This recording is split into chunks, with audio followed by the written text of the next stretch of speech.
Dr. Fauci, the government recommends everybody take a booster over age 5.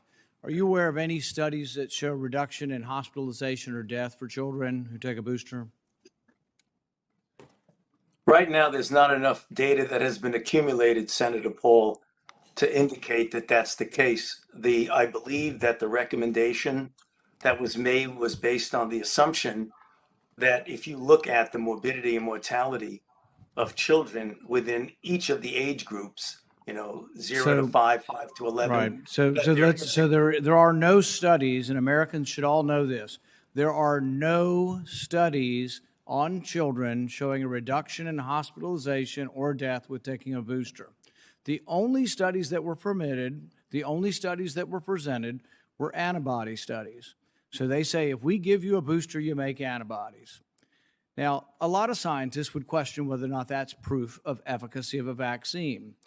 If I give you 10, or if I give a patient 10 mRNA vaccines and they make protein each time, or they make antibody each time, is that proof that we should give 10 boosters, Dr. Fauci?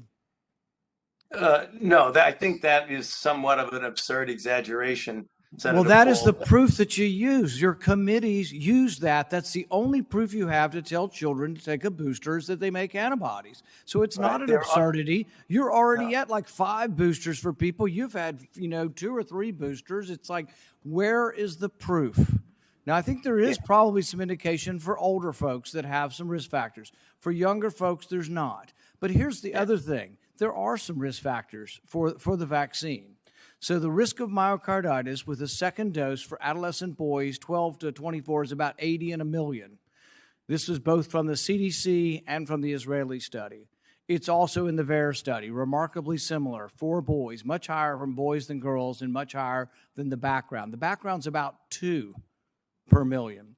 So there is risk and there are risks. And you're telling everybody in America just blindly go out there because we made antibodies. So it is not an absurd corollary to say if you have 10. In fact, you probably make antibodies if you get 100 boosters. All right?